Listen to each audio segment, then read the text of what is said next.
Do we have a cold open, or did we get Googled all it. of the Michigan argument? The queen is still alive. That's what I literally just allegedly. Googled that. It's like, Oh, Google really? fuck? Yeah. To see the ongoing saga. Yeah. If the queen is still alive. It's like if we keep mentioning her in the podcast, then every week, then she'll survive to the next week. We're keeping her alive. She exists in a. Is it like a Schrodinger's box? She exists, like she's Schrodinger's simultaneously alive and dead. Until we stop talking about her. Yes. That's the thing is, who is that said, that like everybody experiences, not everybody experiences, but everybody has two deaths. Your physical death, and then your like final death is when the last person talks about you finally meet the Lord, and then he judges you, and then he kills you. No, yeah, it's when your body dies, and then when the last person ever mentions your name or ever talks about you or whatever. So now we're doing that in reverse with the queen. The queen, yeah, she. When we stop talking about her, that's when she dies for real. We're gonna talk about her to death. I had to read a poem in high school about like there was like it was this king's statue, and it was toppled over, and he found this like old statue in the desert, and it said, "My name is Ozymandias, King of Kings. Look on my works, ye mighty in despair." And then it's like, who the fuck is this guy? All he has is just this little. It's like it was a long time ago, you know. So like So what I'm saying is, have you guys heard that poem? I think it's a famous poem. I had to read it. Yes. It's what, has it come up on the podcast before? No, Oh, okay. I mean no, but it's just very. It's in Watchmen. It's referenced in Breaking Bad. It's a very. It's a very well cited piece of work. Yeah, totally. It's written by the husband of Mary Shelley, who wrote Frankenstein. Percy. Yep, Percy Bysshe. Bysshe. I don't know. Percy Bysshe. Yeah. No, in the lead up to the final season of Breaking Bad, they had a commercial that was Bryan Cranston reading the poem. Yeah, as it showed like landscapes of the desert. Well, anyway, if you want to postpone that second death, you should definitely get like a statue. Pedestal. And then some traveler can find it in the desert. Yeah, and then you're my still massive alive for a hubris. second. Yeah. There's a one. I was just gonna add there. One of the like main characters in Watchmen, like one of the Watchmen, is named Ozymandias after, and he like models his like philosophy in life after like people like kings, like that's kind of how he tries to hold himself after him, and like Ulysses and Rameses are like old pharaohs, and kings are who he tries to like be like or whatever. What a waste. I mean, the way I live my life is I just chill until the next time that I have to stop chilling. You know what I mean? Yeah, but then you're not gonna have any statues. Yeah, I'm okay with that. Okay. I think what happened is a while like Schrodinger's when they were when they were tearing down all those statues and shit because of the Confederacy bullshit. I was like, you know what? Like, if somebody puts a statue of me up, then if somebody puts a statue up me, then that's totally different. I'll be experiencing a lot of different feelings than if somebody were to put a statue of me up. In that case, I like guaranteed, you know, some problematic opinion is going to come out. Like people are going to watch the Ben and Arthur episode of this podcast and be like, take that homophobe's statue down. You can't have him anymore. And so I want to live my life in such a way to where they never build a statue of me. I like that. I want my first and second death to be simultaneous. Yeah, I want to outlive all my friends and then just That's die. like That's like the John dies at the end. You just when you die, you just get erased from everybody's Blipped from memory. existence. Yeah. Yeah. I want my obituary to just have my name. Actually, no, I don't want an obituary. I just want an unmarked grave. Actually, I don't even want a grave. I just want to be like left there dead on the side of the road. Yeah, like the person who's building the statue up, they find your Twitter account and they just search you like your and then just like Asians or something like that, and they like find all the because that's for some reason that's what I found. There was like a podcast host who was just like, if you ever want to find out if someone has ever tweeted anything problematic, like type in their Twitter handle and then type in like Asians afterwards, and like 9 times out of 10 from like because like in Twitter in like 2010 all these like comedians would just be like, if you searched it up it would be like Asian people can't park cars, like that, those types of jokes. You know, back then when Twitter was like something that like you could turn into a writing career if you made like the right jokes. It was like a weird period of time. But they just like all my 2020 tweets just like on a pedestal. Speaking of a weird period of time. Yeah. Oh, I see what you did. Yeah. Right? Speaking of several weird periods of time. Welcome back to, and this doesn't have to be an episode, but that's the 2 deaths thing was Ernest Hemingway. I just wanted to say that. Okay. It's Ernest Hemingway quote. When I read it word for word, I was like, oh yeah, that sounds like Ernest Hemingway. The way that he says it is very him. Anyways, this is There Will Be Duds. I'm your co-host, TJ, aka J Spot Jack Cheese, and with me as always, I am Nick, aka Dr. Funk on Twitch, and with me as always, eventually, I'm your boy Moose. They call me Tommy, except for when they call me Moose, which is the rest of the time. This is episode 36 of There Will Be Duds. I feel like we should start doing that. Oh, I could, sure. I don't know. Just a thought. Okay. I think we should do it this time, and then next time we'll probably forget. And then the time after that, we'll be like, oh shit, it's episode 38. Fuck. We missed it. We missed a good thing. Or it'll be like the Son of the Mask episode where you forgot what order we do everything in. You're like, do I say that at the end? I was so tired. You were. I listened to like your little segmented stuff when I was like away, and you were just rambling about stuff. You were just like, I'm like, what are you talking about? Sweet. I mean, that's kind of what a podcast is anyway. It's just I mean, really, just killing time. I found myself accidentally listening to a podcast the other day. And I was like, oh shit. And then I listened to the whole thing, and I was like, fuck, I didn't mean to do that. That's how they get you. That's our only option, is to trick people into like completing episodes. I feel like every time our YouTube video has like a thumbnail of like a clip from the movie that we're talking about, I feel like it probably gets clicked on more because people think it's like that actual scene from the movie, and then it's like they click it and surprise, it's just us. It's that scene for like 2 seconds with us talking over it. yeah Speaking of killing time, it's super easy with this movie.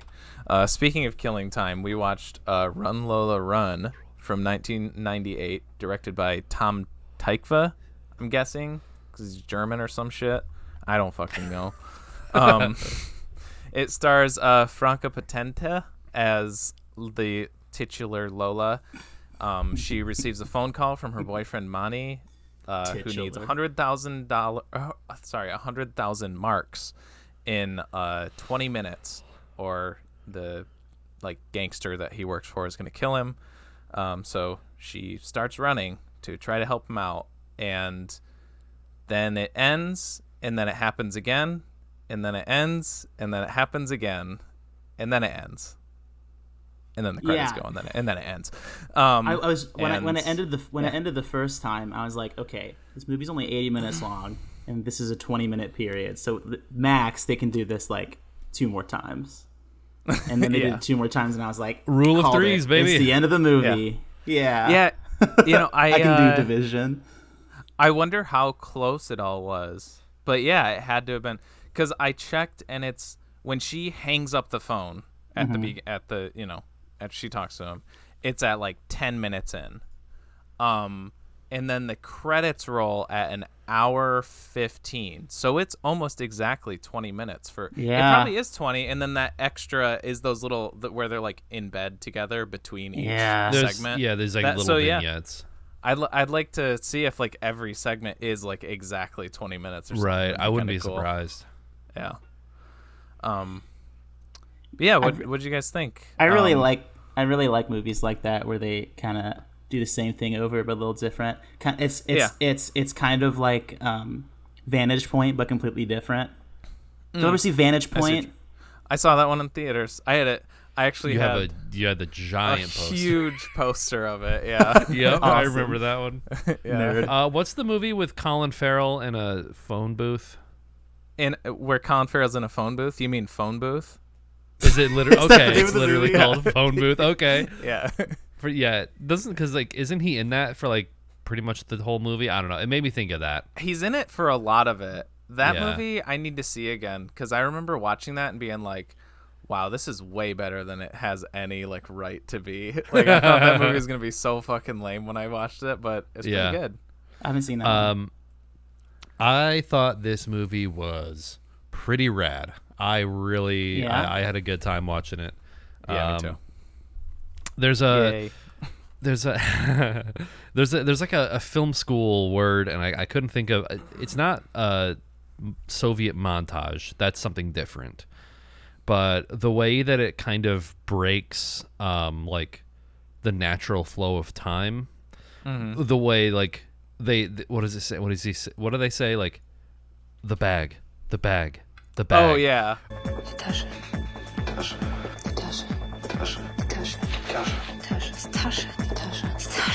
Or when it just kind of like does things from like different perspectives. Like it's like out of sync with like how you would traditionally watch a movie. Like that's that expressionist. Like I really like that shit. It makes me think of the Passion of the Lynch scene when Travis spits in my mouth and we do the same take from like 4 different angles before it like actually lands. Yeah, you guys are weird. It's why do I hang out with you guys? But I watched that. I was like, oh yeah, we knew what we were doing. We were doing all this German expressionist experimental film shit. Yeah. But yeah, no, I thought it was the way that it mixed different forms, like the animation that happened, the way that like it was also the most 1998 thing that I've ever seen. Yeah, like that soundtrack that's just constantly the boom boom. It's like very. I was like, this is very Matrixy, honestly. Like this seemed like it could have been something. I had some big Matrix vibes too. Yeah. Which speaking of, I looked up the guy, the director, because he like scored this too. Oh, okay. Along with a couple other guys, and he ended up scoring Matrix Revolutions, and then he also worked on Resurrections too. So. Oh, well, there you go. Yeah. And also the dad looked like Hugo Weaving a little bit. Kinda, yeah. He had like the widow's peak. He looked like I want to say it's. I don't know why this would be in my head, but I think he reminded me of young Christopher Plummer in The Girl with the Dragon Tattoo or something. I think that's what it was. Okay. Yeah, that was my first note was that like 90s techno never fails to get me like pumped. Oh yeah. Like in that first scene where it's like going through the crowds of people, it's like boom, boom, boom, boom, under the narration. Yeah, it was good shit. I found myself cheering "Run, Lola, Run" on many occasions during this movie. There was it really ropes you in. Like it really like got like pulled me in. To where like I was I don't know, I had a lot of like audible reactions in this, and I think it's just because you really get dialed in because it really I don't know, it captures you just with that high energy the entire time. Very like I'm sure like an obvious modern comparison is like the Safdie brothers. Oh yeah, I would not be surprised if they were like inspired by by this. That or like other that's like sort of movies just the sort. intensity. Yeah. Tell you what. I woke up from a nap and then watched this movie and didn't fall asleep during the movie. You know, like that's how intense it was. Put that on the DVD cover.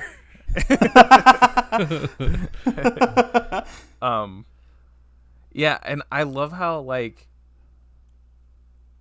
and I guess maybe I was a little more sort of primed for this because I'd never seen this before, but I knew it was this kind of movie. I knew it was like energy the whole time. Yeah. But I love how all the information it gets doled out. It's so fast, and like any other movie, you'd be like, "This is so like this. Why are they doing it this quickly? Like this makes no sense. They're not taking any time. You're not getting to like." You don't know anything about these characters. Literally, the first thing is like after the title or whatever is she picks up the phone and he's like, "I need money, run." Like it's like, "Oh, where's the backstory?" Blah blah blah. But it's like no, that's the movie. So you like forgive it for that because less is more. That's just how it is. And like she bumps into people and then it does like a flash forward of them like the rest of their lives or whatever. Right. It's like I don't know, but that's cool. Well, yeah, no, I really like the sort of chaos theory butterfly effect thing that was going on where just like her bumping into someone, like that minor thing like impacted the way that like the rest of their life turned out. It was like a very small detail, but I thought it was very neat. No, I feel like that was like, I mean, because that was kind of like the theme, wasn't it? Just like how things can just like go tits up randomly in a bunch of different ways. I that's one thing that I was kind of like wrestling with the whole time. Like, is this a butterfly effect thing? Like because the dog barked instead of like the dude tripping her, this thing happened instead of that thing happening? Or is it just like reset and then like things just kind of happen differently because that's how it goes, you know? It's not straight up like just chaos theory, I don't think. I think there is some other shit in there because and at first the thing in the casino, which we'll get back to later, I was like but then I kind of like thought about the movie as a whole and I kind of like it gelled with me a little bit more. But like there are things that are informed by these other timelines and stuff. Like the second timeline, she takes the gun and she's like holding her dad at gunpoint and he's like, "You don't know how to use that." And then she clicks the safety off because her boyfriend told her from the previous timeline. Yeah. So it's like, I don't think she's like a time traveler or anything like that. I don't think that's what the movie is like saying, but there's something else there. To kind of add to, I don't know. Determinism, other philosophical stuff that I don't know much about.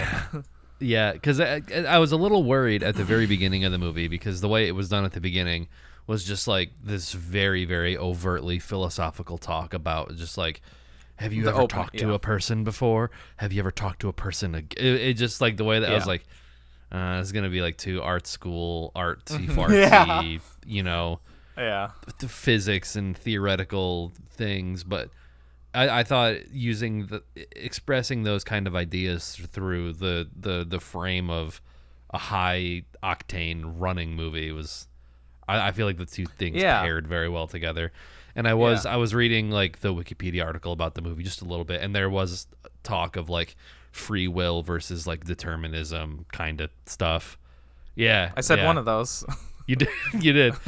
I also read that it was like one of the primary inspirations for the 3-day cycle in Majora's Mask.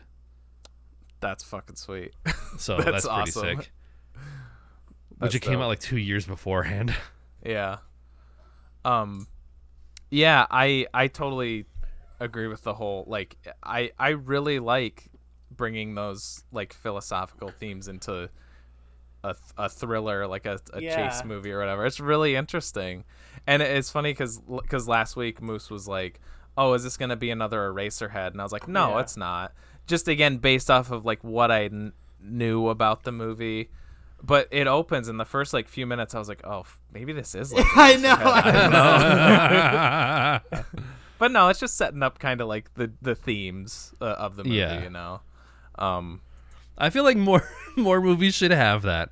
There should be a preamble in front of every movie where they kind of warn you about the themes and ideas that they're about to express in front of you. Yeah. Dude, if books had that, then high school English would have been a whole lot easier. I mean, that's just Spark Notes. And shit. speaking of the free will versus determinism thing, did you guys like catch that the final run, the 100%? No, She no kept mods. resetting. List. She kept getting shitty seeds, so she had to reset. Yeah. The final run, as far as Manny goes, his whole storyline, you know, the main the reason she was running, she does absolutely nothing to affect it. If she had stayed home, he would have done the same thing. He would have. No, there was one thing that was different, and it was that she cut in front of the guy with the bicycle, and then he turned off, and then gave the bicycle to the homeless guy, and then the homeless guy was on the bicycle when Manny was trying to give the phone card back to the lady, and then he noticed the guy with the bicycle, and that's how he got his money. Okay. But I do agree. Most that of it's most of it, I guess. Yeah, I think. Although I think. Damn it! I thought I checked. Like I don't think it's like a butterfly effect thing where it's like one small change. I don't think there was one small change between each of them. I think there were lots of different small changes that just kind of piled up. Mm-hmm. I was thinking more butterfly effect regarding like everybody that she bumped into.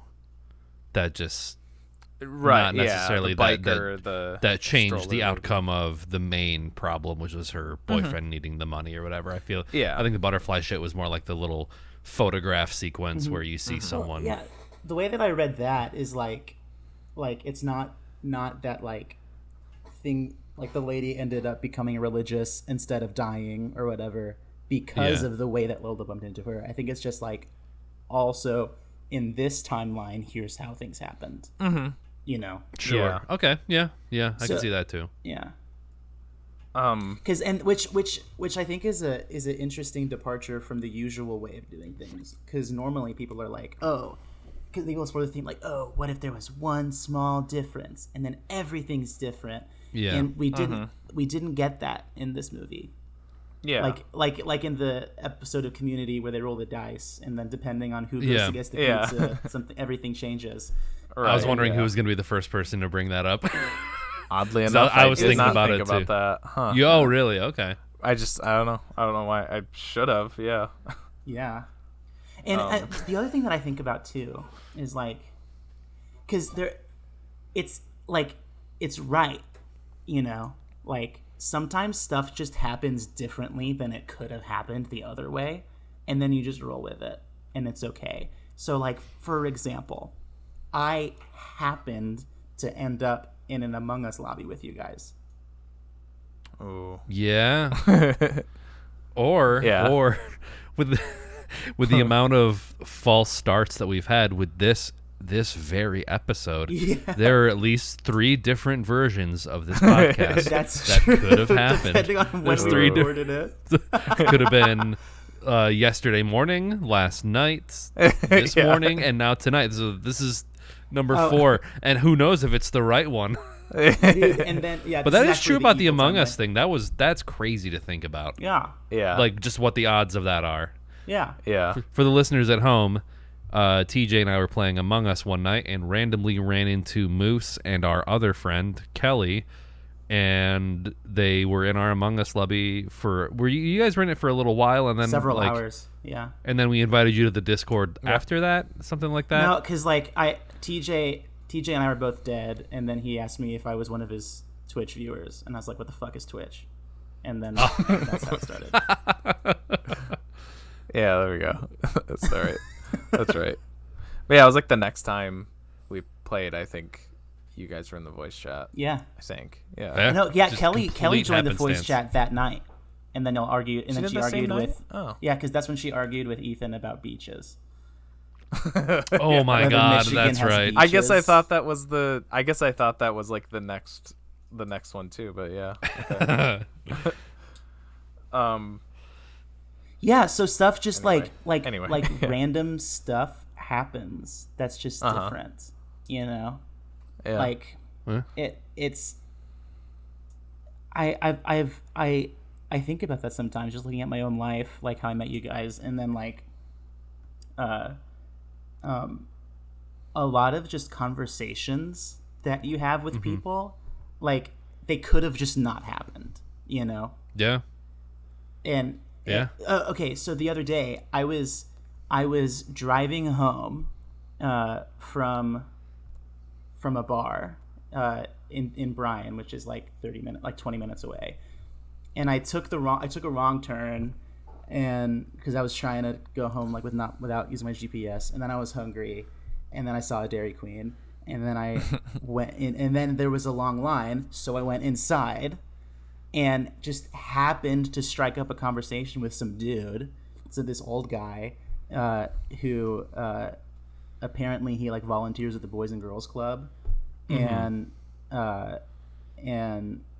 like so now like in the future I might like fucking like tutor some of the kids in math and science because the Dairy Queen drive-through was too long, and I wanted some ice cream. Yeah. And it, like that could have just not happened. Yeah. I think about that shit like literally like every day of my life. I don't like you think going about to it- Dairy Queen. I don't know. I mean, I think when stuff happens, like I guess more tangible in front of me, it makes me think about it more. Like, I mean, just there was one time, and TJ knows what I'm talking about. I was driving on Green Street in our hometown, and someone blew through a stop sign on one of like the side streets. It might have been It might have been your street. It might have been you. No, I think it was like Market, like right before like where Family Fair is, like that area. Okay. But like it was one of those things where I was driving just like 8 or 9 o'clock at night. It's kind of dark, and someone like flew through it going like 45, 50 miles an hour. Like, and I was like, if I had like not talked to my mom before I left, Yeah. and I had just grabbed my keys and gone like 25 seconds sooner, I would have been in that intersection, and I could have died or Yeah. had my car just completely totaled, and I could have gotten like paralyzed or some shit. I was like, that's weird. Yeah, what that sounds just like, and I think what kind of started me, because I often think about this specifically when I think about random chance whatever, is in Malcolm in the Middle. There's this episode where they're like in a traffic jam or something like that, and there's this dude in a car behind Hal, Bryan Cranston, and like he like pulls up next to him and he's like yelling at him, and then the guy like pulls ahead in front of him like as the traffic starts going or whatever, and basically like they find out that guy like a couple miles later like got in a car accident and died, and basically like if Hal hadn't have let him go through, that would have been them or whatever. And he spends like the rest of the episode just like distraught, like thinking about that. And I think about that episode a lot of Malcolm in the Middle, but as like a serious thing. I don't know. It's weird to think about stuff like that, where like that could have been me in that terrible situation. And going on, sorry, just one more thing. I like going off of that, just like all these different outcomes. I like that the movie just shows that no matter what, the ambulance driver is always gonna have a bad day. Like, yeah. I like, okay, I had such a like wild reaction to Manny getting hit by the ambulance. I was like, oh, like I knew it was one. I knew it was coming. It was one of those so obvious. Like he's walking across the street, he's not there.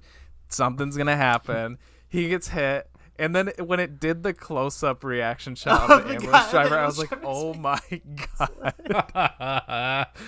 This poor guy. That was also the timeline where he crashed through the glass. cartoon. The paint, the sheet of glass. Across the street. Yeah. That was my only nitpick was that scene, because if a human being got hit by an ambulance truck going at that speed, he would have exploded. Like there's no way that like the car just goes over him and he's laying there and it's just like his face is still intact. No way. Absolutely not. He would be a skid mark on the ground. I mean, I didn't rewind it or anything, so maybe it was just because it was sudden, but I thought like it looked good enough for like a 90s movie. It didn't look like Meet Joe Black levels of body getting hit by a car. Well, we had to be his face had to be intact enough for us to zoom in on it and then do that's true. Yeah. That's true. Yeah. In bed. Can we talk about like how like shitty and insecure both of them are as lovers? Yeah. That was I liked that. Oh, yeah. I fucked. I hated those conversations. I was like, guys, stop trying to manipulate each other into like this is bullshit. Ew. They were rough, but I think that added to the whole like I like that the one where that's the first timeline where she decides to help him rob the grocery store and then she gets shot. Yes. And then like that's like the conversation after that is like where you love me? Yeah. And it's like she doesn't even know if she's like really into, but then she like did that. I mean, possibly she helped him rob a store, you know. Mm-hmm. And I think it's just like, you know, relationships are complicated sometimes. I don't know. That whole conversation that they had in bed just reminded me of all of the times that Chloe has been like, "Would you still love me if I was a worm?" Like those types of questions that are just like, if I was the ugliest person in the world, would you still love me? And then you're like, well, yeah, but I'm ugly. It's just like, well, there's no right answer here. Like, I don't know what I'm supposed to say. I wouldn't have gotten together with you in the first place. Yeah, there you go. It's like, because he was just like, what are you trying to ask me? And she's like, you're not taking me seriously. I was like, well, you're asking bad questions. Well, and then when he did the same thing to her, he's like, what if I died, what would you do next? You'd forget me. That's what you do. And then she came up with the best response, which is, well, you're not dead yet. So that's the only way to shut down the conversation. But also, those are like very conversation to have. Those are like very like before sunrise type conversations. I feel like. Yeah. We recently watched that on Valentine's Day, so that's why it's in my head. Oh, nice. Yeah, that's funny you bring that up because him saying what is it like? Would you love me if I was like? I mean, I'm saying what you said, but like if I was ugly or whatever, blah blah blah. Because I thought of Before Midnight because they have like pretty much like a conversation exactly like that where she's like, would you, if I looked like just like I do now when they're like in their 40s, would you have like come to me on the train and talked to me or whatever? Yeah. And then Ethan Hawke's like, he's like, well, you know what? When it came down to it, on the day I talked to you then. I don't know. He says it better, but I just really like those movies. It doesn't have anything to do with this. I just really like those movies. No, but it kind of does because, like, honestly, like, because the whole point of this movie is like, well, what if things happen differently? You know.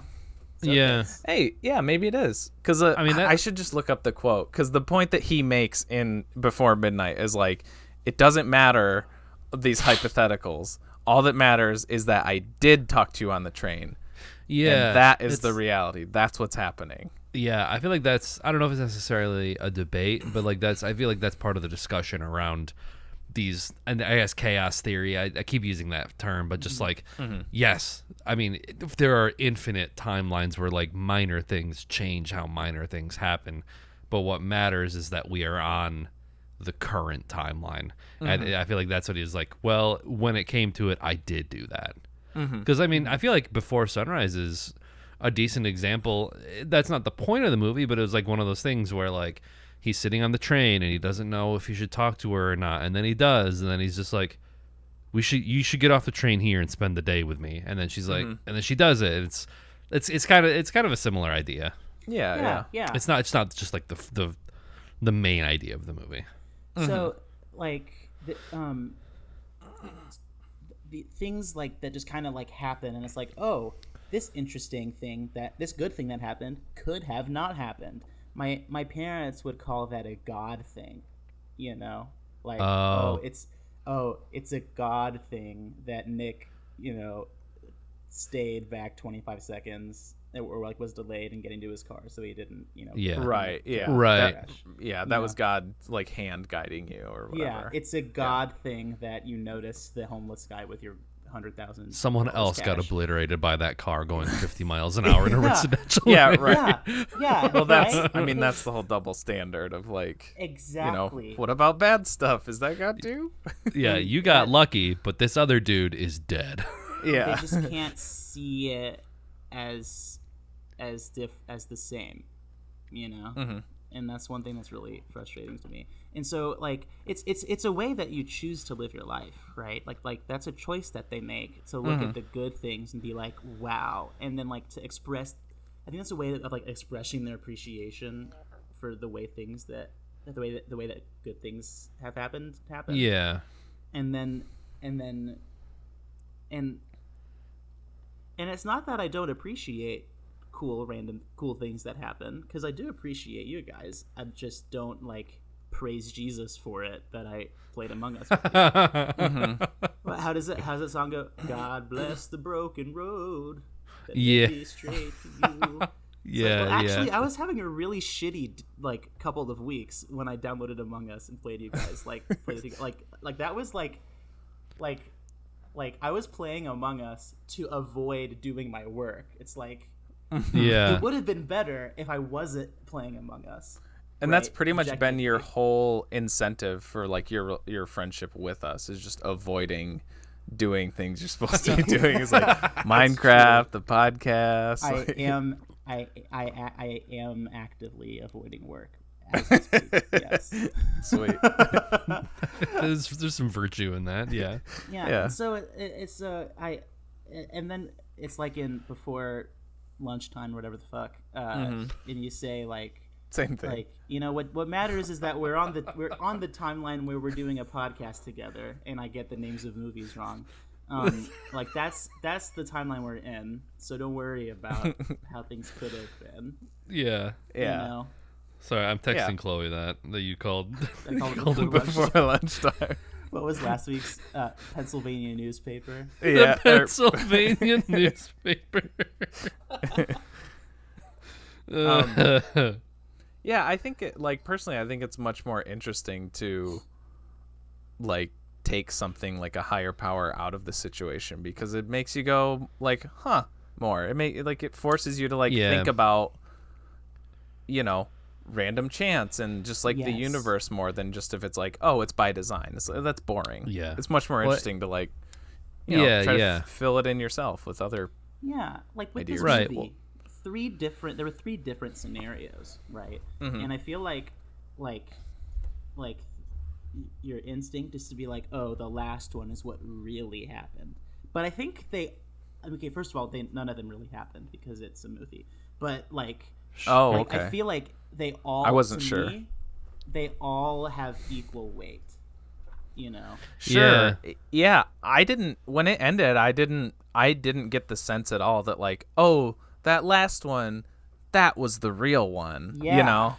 I don't know. You know, maybe as a moviegoer wanting a happy ending, you're inclined to think that's the one where everything went right. But I agree. I didn't get that feeling. I feel like I just saw three different scenarios that could have happened, and and then the movie ended. I do like that. And I think also that one is most. I mean, because it came last, obviously, so they wouldn't have done that with the first one. But like, it's the one that's most informed by those like pseudo. I don't want to say supernatural since we were just talking about God, like supernatural elements of the thing of like, you know, her knowing stuff from the other timeline, or like that blind lady outside the phone booth. Yeah. Like, she I don't know. It seemed like she was like guiding, like, cause she kind of like pointed out in a sense the guy on the bike to Money. Yeah. She was God. That's the story. I don't know. The blind lady at the phone booth. I mean, if we're following the Matrix thing, that's the Oracle. Oh yeah, there you go. Yeah. And then also the whole like what I like briefly mentioned it before, but she does like the Lynch scream in the in the casino.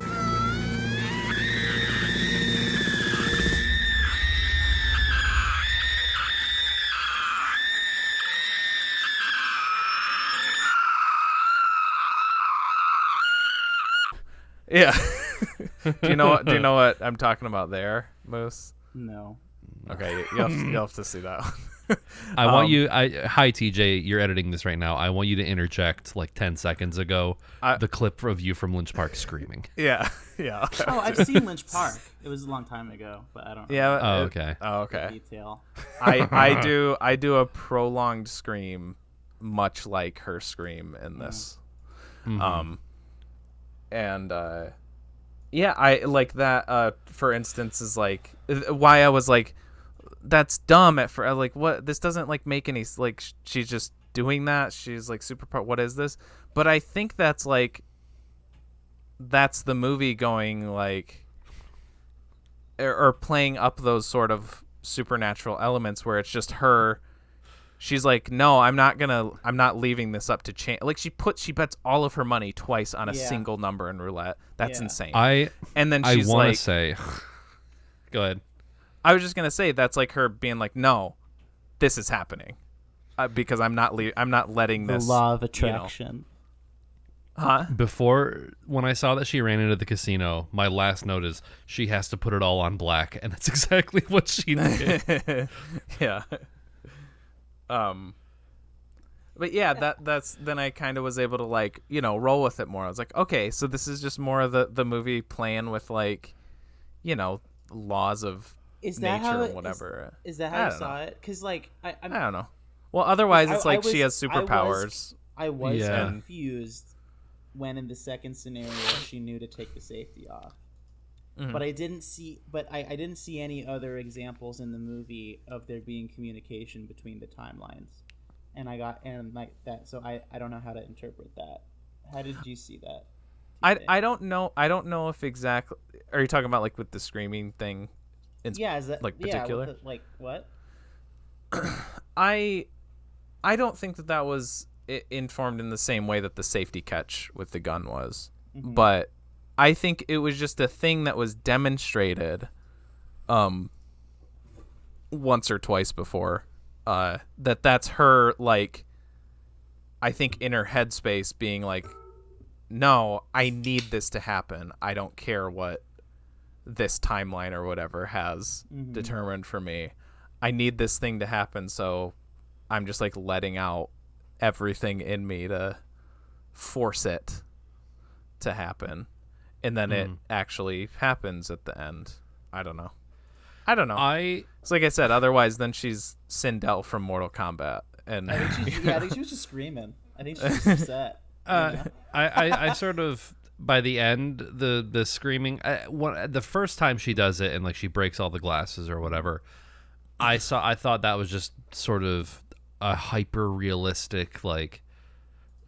Her scream was so loud it made all the glasses That's break. What I thought first too, yeah. But then I think by the third time when like she screams and then the roulette ball lands on her number a second time, I interpreted that as her sort of like that back of your head thought of like her being aware of the various other timelines, like vaguely. I thought that was her almost just like being like, no, this has to go this way in this timeline. That's and like kind of she what screamed. I was saying, I think. Yeah, that was my sort of interpretation of that. That's her taking control of it. That's very interesting, because I saw it in like the opposite way, where she didn't really have any control at all. She was just kind of doing her thing. It could be that too. So the filmmaker is God or whatever, sifting through all of the different timelines and picking 3 interesting ones for us to watch, you know. And we got to watch the one. He's Doctor Strange, and these are all the different exactly multiverse. But and we got to watch the one where the roulette wheel landed on number 20 twice in a row. Oh right, also, so she screamed in that one. And it was really annoying. Yeah. So you're saying there's like hundreds or thousands others of her going to the casino, but then it doesn't land on the right number. And also screaming on our number. Yeah, that's true. I mean, the screaming thing, you could be right too. It could just be like the movie just illustrating her just frustration and, you know, everything. It could have nothing to do with anything other than just to show that she is upset, you know, or high strung or whatever. Yeah, I don't know how to I don't know. Of course, like that's also kind of how I see life, is just like there's a lot of things that are out of your control. And there are a lot of things that are in your control and you fuck it up, or maybe you don't. And then you die at the end. And that's how life works. Yeah. Yeah. Okay. Sorry, guys. Moving on from that. Shit. I don't know where to go from there. Oh my god. It's not like I just got stopped and I'm like, where do I shit, I should go to therapy. Yeah, this whole idea of like things just could have happened differently.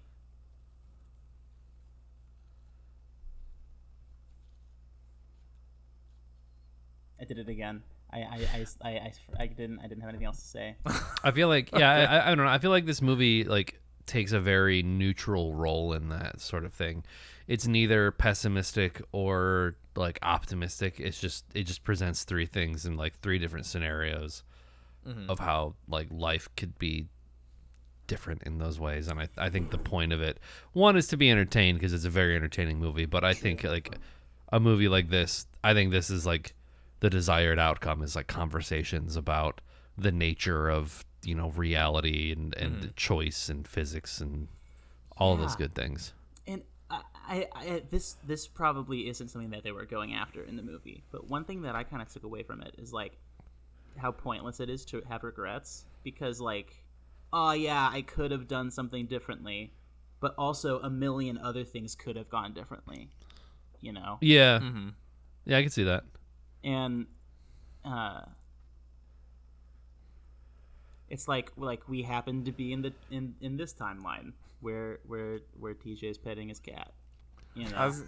Don't you wish we could just be like her? Like, she doesn't care about free will or determinism. Yeah. Look at her. Free will and determinism for cats is like, I ate 20 minutes ago or I ate now.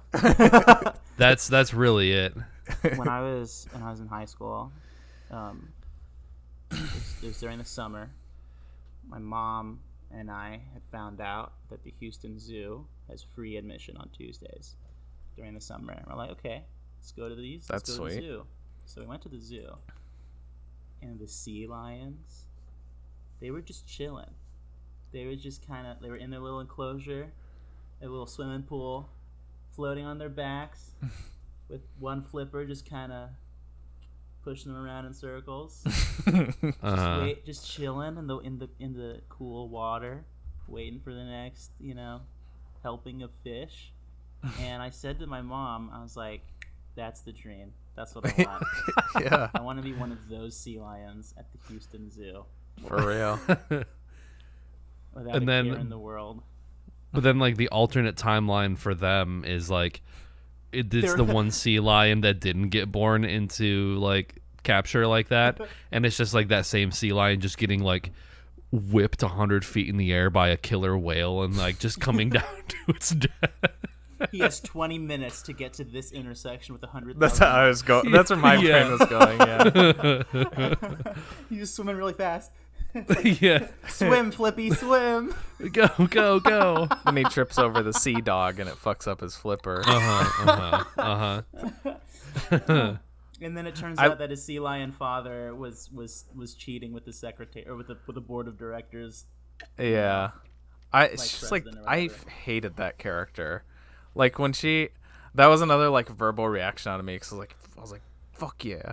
When the Lola goes in there in the second timeline, I'm pretty sure, and she's like talking to her father for a bit, and then the mistress or whatever is like, aren't you ashamed barging in here like this? And then Lola goes, I don't give a shit, you stupid cow. Yeah. Like, fuck yeah. That's awesome. The way that they shot the scenes with her dad and his mistress, it looked like hand cam versus like the rest of the movie. I feel like that was intentional. Likewise, there were a couple other scenes. Mr. Meyer in the car, and like the quality too seemed like I meant to it look looked more that like up. a soap opera. It had that sort of. It was kind of grainy, like it was on film, or digital or whatever. Yeah, and I meant to check to see if there was like any reason. Maybe just I don't know. Could just because it was maybe it's a little low budget. They needed that, or I don't know. No, but they decided to do it for certain things because it was the right, scenes that weren't about Lola or Manny. Yeah, it's the scenes when neither Lola nor Manny were there. We had that sort of that sort of like 1990s commercial hazy like hand cam quality to it. I mean, I feel like the guy sells the stolen bike to the other guy. That was in the thing. I don't know. I feel like you could do the same thing that we've said about David Lynch. It's like, well, there's either a very deep artistic meaning or they thought it looked cool, and that, you know, and either one is equally as valid. Another one of our videos that it reminded me of was As Is. Oh yeah. At least during the first restart, because it shows her like lying down and she's like, no. Yeah. It doesn't. She's like, it doesn't go like this or something like that. Yeah. And that's very. Do you think she like Izzy? Do you think it was like Rick and Morty when like he dies and then he just wakes up in another timeline? Which one is that? Are you talking about when he plays the game like Gary or whatever it's called? No, it's. He's a game called Gary. He's taking Gary off the grid. Oh yeah. No, it might not be called Gary, but I think it. Fuck, now I don't remember. Yeah, no, it's gonna. I know you're talking about though. What that name is? Is it Adam? Not important. No, but it's when he like. It's when he dies and then he wakes up like in a cloned body in another timeline. Oh, okay. I don't know. It's one of the season 5 episodes. It's one of the newer. Okay, then I probably haven't seen it. Yeah. Well, spoilers. There's a million Earths and a million scenarios running, and we just got to see 3 out of a million. Yeah, but did we see the same Lola in all 3? What do you mean? Between the 3 of us. No. Like, so like Lola like did like Lola will herself into the second timeline? As she died. And then as Manny died, did he will himself into the third timeline? Gotcha. They're both like, not like this. Yeah. And that's how she was able to know how to use the gun. And then it was Manny who did it the second time, so he knew what sort of knowledge did he have the third time? The third time? I don't know. Stupid theory. I don't think it works. I don't know. I wasn't. It's interesting because I didn't find myself looking for explanations for like why she knew the safety catch was on or why this other stuff was why this other like unrealistic or I don't know, hard to believe or like weird stuff like that. Or why the back door of the ambulance was like unlocked and she could just go inside and hold the hand of this guy. That was cool too, because like it's funny because I was wondering like every time it would like show the security guard and he'd be like scared, and I was like, is he gonna die? And then I never had pieced it together that like I thought the whole time I thought the ambulance was just like another piece in like the obstacle course, you know, and then like that came together at the end was cool. Is that who it was? Yeah, that's a security guard. Yeah, it was a security guard in the back, and yeah. Why was he in the ambulance? Because I don't know. What I was just saying, he like in every timeline, the last time you see him, he's like, it's not like he doesn't like clutch his heart or like fall over or anything, but you see him tensing up. You see him tense up, and he has like straight like wide open eyes, and you hear kind of like a subdued. I don't think you hear like a heartbeat, but you kind of hear like a slowed like bassy like drone like that. And that's why every time I was like, is he dying? And then it'd cut away, and I was like, why does it show that? And I then did not pick up on that at all. And because I remember watching it and seeing the guy in the ambulance, and I'm like, I'm supposed to recognize this guy. It's not the dad, because the dad is still in the car wreck a few blocks down. Yeah. Fuck, who is this guy? Well, that's another example of that sort of like leaning into her having some sort of supernatural powers, because she like holds his hand and his heartbeat stabilizes. Yeah, it could be that. He was just horny for her. That's what it was. I mean, the EMT was just like, okay. Yeah. Yeah. You know what? We will give you a ride to your destination. Yeah. He helped. Yeah. I guess that could be part of that too. The way that I took that was he was like, because she kind of causes his heart attack in each timeline. Does she? Shit, I need to watch this movie again, I guess. Fuck. Well, see, I just totally missed all of that all 3 times. I don't remember the first one. I just remember that it happens, because I remember the second time it happened and being like, why did they show that again? But the second time it's because there's like the bank robbery, and I think he just like, you know, can't handle the stress from it or whatever. Sure. And then the final one is when she like leaves the bank and he like comes out on his smoke break, and she's like fuck you. I don't know, she like yells at him a bit. And I think maybe her being there and like maybe it could be, you know, playing into like the supernatural element too, but I just thought it was like him being like, oh, okay, it's like seeing the person that was stressing me out like be here and like, you know, just holding my hand. He's like, I don't know, I thought that was like enough for him to. He was like, oh, I'm in this timeline where you're holding my hand. Yeah. Okay, now. Yeah. Like, this is the one where everybody gets away, except your dad, I guess. And that unlucky guy who just happened to be driving the car. Mr. Meyer. Yeah, that's right. Yeah, and those thug-looking dudes who were in the old car that got. Was that the dudes? I forgot their names. If they even say, I think they say their names. That was the guy that money was supposed to pay. No, I'm pretty sure. Yeah. No, because in the end, the bald dude with the sunglasses. No, in the end, that's Manny. what I thought. In the end, Manny comes out of a black car. And I had dude gives him a thumbs up or whatever. I thought that at first too, but because their other car got into a car accident, so they wouldn't be driving that one anymore. Dude, I suck at recognizing faces of actors in different scenes. Well, you don't see him that much, but I was just like, okay, he's wearing like a black leather coat. He's bald. He's got the glasses. It could just be because this is Germany in the 90s, and that's just how half of the adult males look. But, yeah, I thought so. I thought that was the case. Plus, like, in the first 2 timelines where the guy gets in the car accident with them, and like slows them down or whatever, they like get out like they're gonna beat the shit out of him again. It could just be like they're just, you know, tough guys, but I was like, oh, well, if they're like thug, like gangsters, they would probably be prone to doing that too. So because I thought it was them too. Every time that I saw them, I was like, oh, you did, like, and then when you saw the car at the end, exactly. Okay. And so I was like, maybe like, in the third timeline, they're not gonna get in the crash, and then they're gonna show up on time and find Manny, and there's gonna be like a Mexican standoff with all the guns. That didn't happen that way. See, that's one of the timelines that they rejected. It didn't make the cut. Yeah. They were like, this movie's gonna be 80 minutes, not 100 minutes. We don't want to do that last timeline. Yeah, at the end, I was totally expecting, and maybe that's my like American Hollywood brain.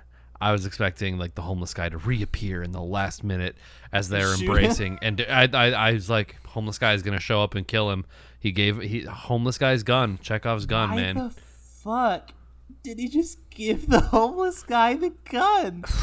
Dude. He's gonna just stick you up. Like, he's just gonna shoot you and take your money back. And that's what the gun and the money. Yeah, I would have taken the bullets out at least. What I would have done, because I thought about this. I thought it through. Because the guy has a point. He's like, because the homeless guy does need a little something, I'll give him this gun to protect himself. But what I'm gonna do is that thing in movies where you put it on the ground and you kick it. The other guy. Yeah. So I'll just kick it, and then I'll run, then so that he can't find me by the time he gets the gun. Because he's on a bike, he can outrun me. Yeah. I don't want to get shot. He just blows his kneecap off and be like, "That's what you get." I just got my $1 million. Like, I don't want to blow this up and die. Yeah, exactly. Yeah. Yeah. Well, that homeless guy just went from having no money to having more money than he's ever had in his life. To no money again. He's like, here's his gun. Kill yourself.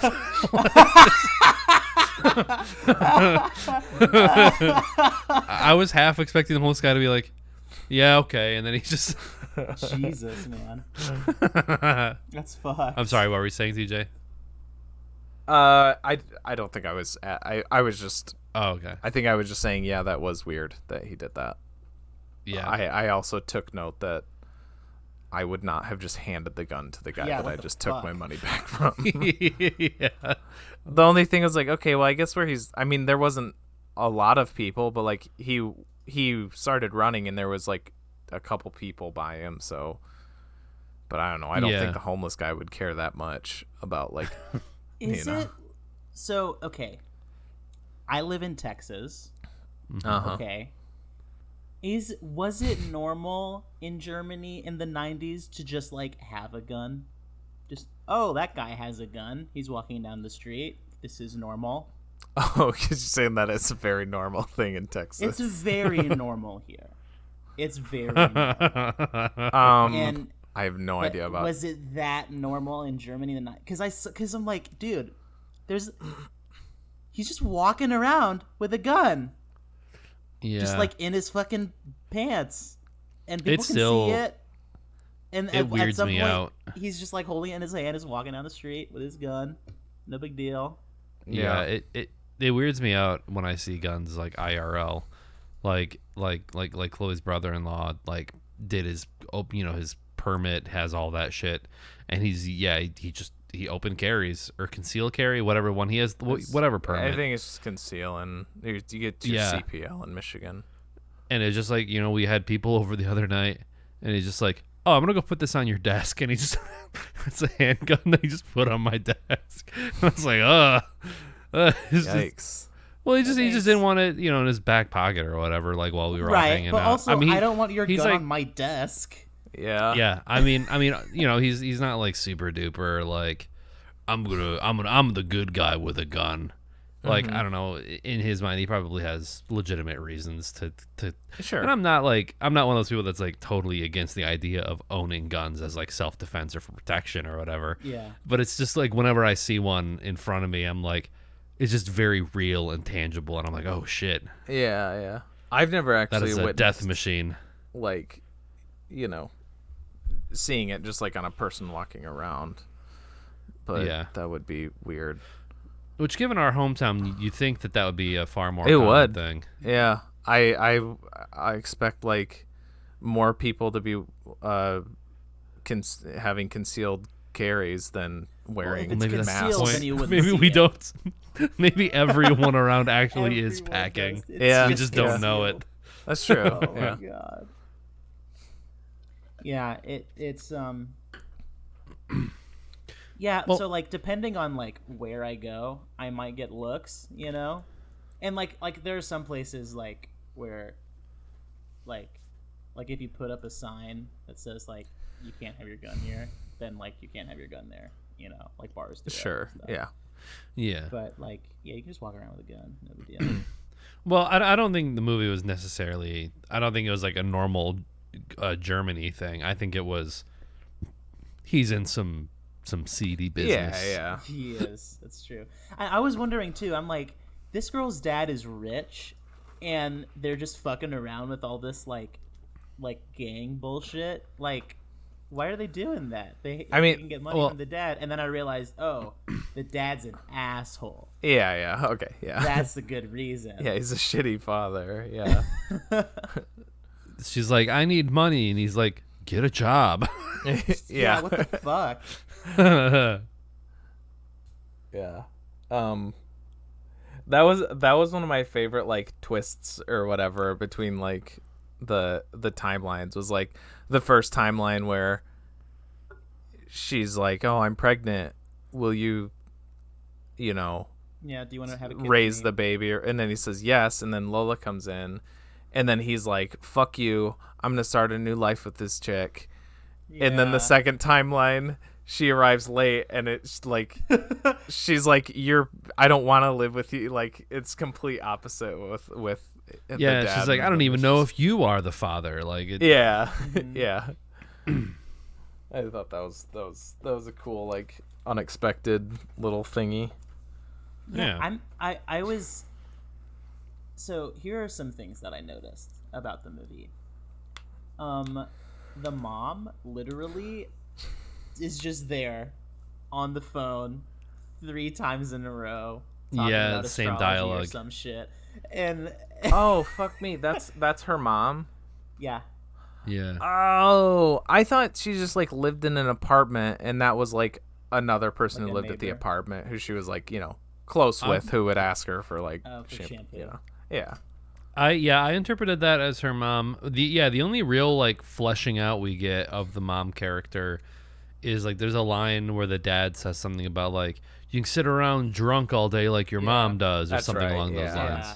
It's Yeah. like the only real like fleshing out you get That from did her. inform the way that I watched the mom in the next timeline that we saw. I was Right. Like, oh, so that's what mom's doing. She's just That sitting makes- around all day like gossiping and Talking about horoscopes or whatever. getting Yeah. wasted. Yeah. I like to think that they like couldn't get the permissions or whatever to like have a dog in the film, so which is why that one This is was this is animated animated. or like whatever building they were in, they couldn't get like they weren't allowed to have a dog in it. Oh, Yeah. yeah. So like, we'll just we'll just animate this one. I did think it's more like a nitpick, really, I guess, but because I like the inclusion of animation, I guess, just because it was interesting, it was fun, but I thought it was so fucking ugly to look at. I thought the animation was so ugly. I liked it. It reminded me of Rocket Power. Did you ever watch Yeah, Rocket It Power? had I a think- little rocket power. No, that's what it reminded me of, like 90s cartoons, and I hate Yeah. how a lot of those are animated. I think They're very I think ugly. a lot of them are ugly looking. Yeah. Yeah. Those It thick yeah, black like I think As outlines. Told by Ginger might be one of the ugliest cartoons I've ever seen. The way that it's Yeah, that's Ugh. pretty ugly. Yeah. But it's more like a nitpick, you know. It was so brief, and like I was, Yeah. you know, I still liked the whole, it's setting up the whole, she gets Yeah. tripped or not or whatever, Better a Right, nitpick right. than a dick pic. That's what I Right. always say. Fuck, I had something else, but if one of you guys has something, you can go. I lost what I was gonna say. Yeah, it made me think of so many different like video games and shit from the 90s. I don't know, it's it's such a distinct period of time, like Yeah, 1998. It seemed like I kept thinking of like Cool Borders or like SSX Tricky or like the soundtrack, like the way that like the characters were dressed. It seemed very much of that era, of that time period. Her Lola and Money's whole outfits were like 1998 exactly. Oh, I loved her outfit. Yeah. With the like little purse on her belt in the back. Yeah. And then the lime pants. Not to mention the bright red hair. She looked like a 90s Bond girl. That's what she looked like. Yeah. Like Natalia from GoldenEye or something. Was she not in any Bond movies? No, she wasn't. The Lola? Yeah. No.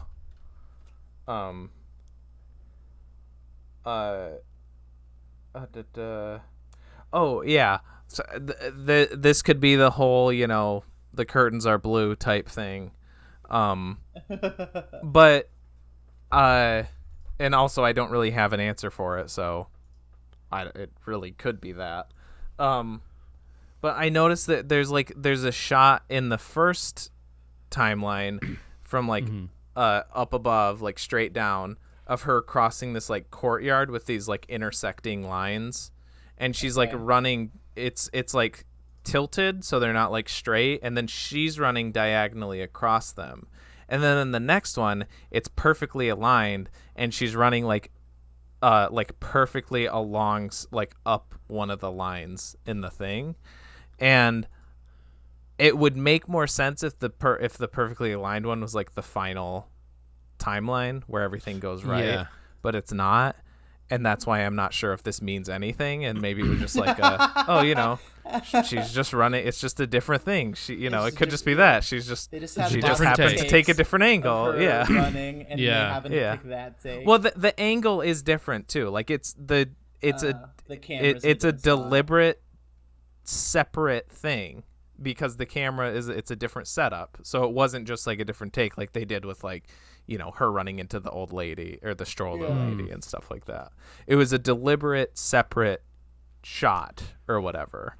But I don't know, it's just something I thought was neat. I was just trying to like look for every little instance of like, ooh, they did, because there was, especially in like the initial running, there was a lot of like identical shots that they just reshot in like different ways. Yeah. I mean, I would say with the inclusion of all those different instances where like she bumps into those people, then she doesn't bump into those people, the nuns, the Mr. Mayor's car, like getting hit by it, rolling over it, not getting hit by it. I don't think it's too much of a stretch to say that like the different angle at which she runs out and kind of like I feel like that's part of it. It's just like those little micro things that have, big and small, impacts on how the rest of everything else goes. I didn't even notice that. That's interesting. Butterfly effect. It's like she was trying to figure out, when you're like got a woodland mansion map or whatever, is it better to just go, straight north and then straight west, or is it diagonal? Fuck you. Got to bring it back to Minecraft somehow. Also, I was looking so close, in like the first run really, where it's like a slow-mo, she's running, her face like doesn't jiggle. It's like I was thinking of like all the like really like slow-mo things where like you see people like jumping on a trampoline and their faces just go like or like when they're running really fast and your face goes like bleh, bleh, bleh, bleh. It didn't. So maybe she got a facelift. It's really tight skin. Well, she's like 24 years old. I looked her up. She's like 47 now. Okay. She's like 20. She's in her mid 20s. I know. I thought. Face. I know. I was just thinking. I was like, maybe that's just what happens when you like work out at all. You don't. Yeah, I would. My face would definitely jiggle. Yeah. Or like you live in a European country that's not just dominated by like food deserts and like frozen and fast food, and like there's an actual like culture of like diet and fitness and health. That's true. I don't think I have anything else to say about this movie. I don't think so either. I was just gonna ask you guys if there's anything else. Yeah, I'm good to go into wrap ups. Okay. I think I went first last time. Does anyone else want to go first? I'll do it. This Okay. was a fun movie. I had a good time. It kept my attention.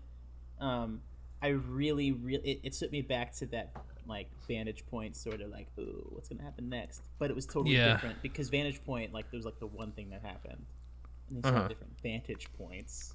Right. That wasn't like different timelines. It was literally just like different perspectives. Angles. Yeah. Yes. Okay.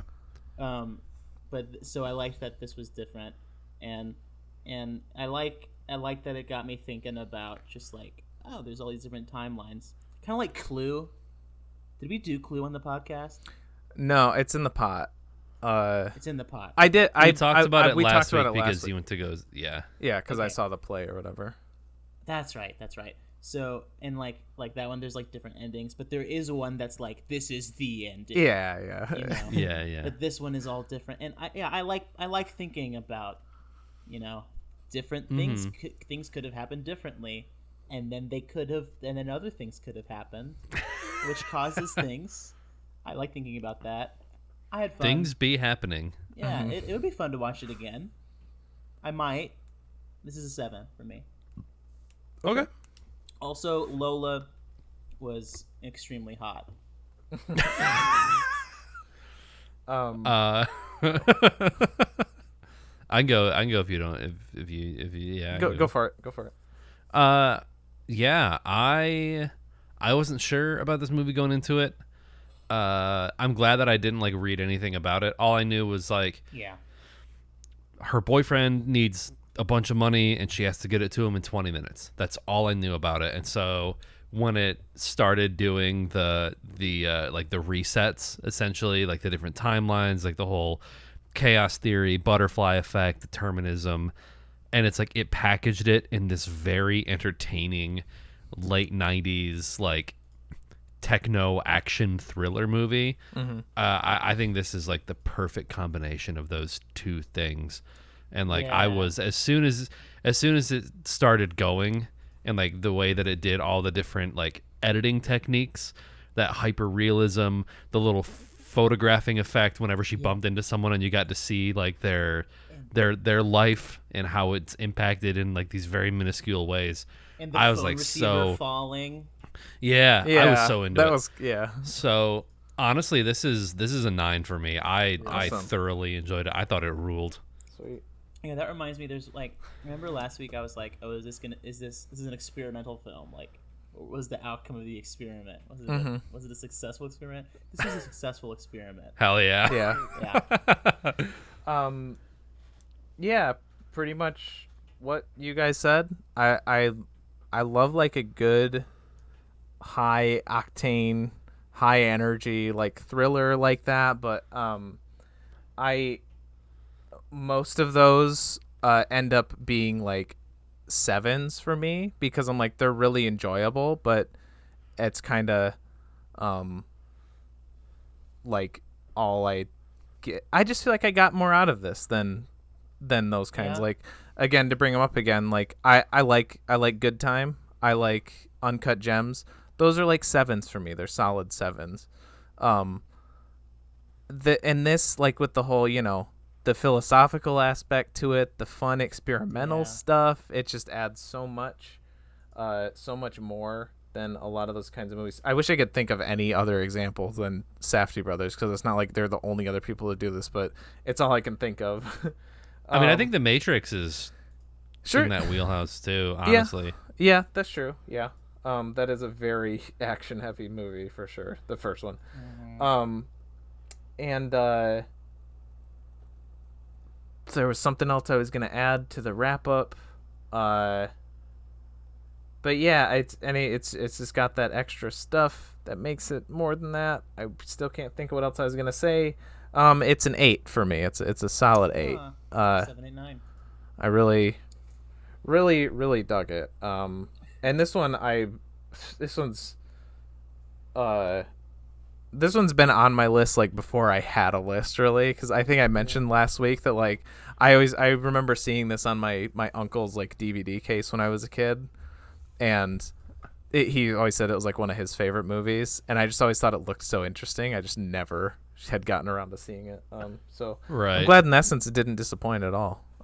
It was a lot of fun, and it's so, again, like, God, it's so short, and that's so nice. Like, I could find myself like watching it again, like, easy. Actually, after I finished it, I was going back and like watch just to kind of like check out like different angles and stuff. So like I didn't watch the whole things, but I watched like the first opening like 10-15 minutes again, like immediately after finishing it. It doesn't feel like a movie. Not and I don't mean that like a negative way. Wow, rude. Well, just because it's so unconventional from what I think we're used to, with the music playing basically constantly throughout, and like the editing style and like the multiple storylines kind of being played almost identical to each other. It feels like 3 short stories in the span of an hour and 20 minutes. Yeah. But I don't mean it like in a negative connotation. That's how they did it. And it's like what TJ was talking about earlier about how like it was just so fast, and like so like you excuse things that you wouldn't excuse in another movie, and it's like they had to cram it all into 20 minutes 3 different times, and it's like Flash. And I feel like those little vignettes of them having their conversations in bed and like the photograph sequences, I feel like that was them basically like them like telling those stories. They're like, how fast can we tell these stories? And like you get it, and you do get it from watching those. So it's like, okay, that was like a really fast story. It's like what's that?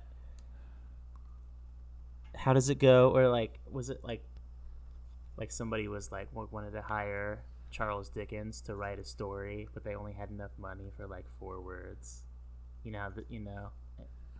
Because he got paid by the word.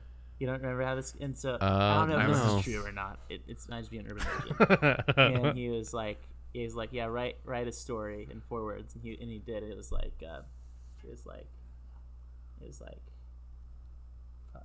this isn't the like for Hemingway. Sale, okay, new shoes never used or whatever the fuck. That's Hemingway, but it's like the saddest short story ever written. Yeah. For sale, baby shoes never worn. Baby shoes never. Dude, did you guys just like pay attention in English class? Bringing it back to Ernest Hemingway. Hey. No, for real, I was thinking that. Baby shoes. No, I was terrible in English class. I didn't read any of that shit. Anyway, what were you gonna say about the photograph things?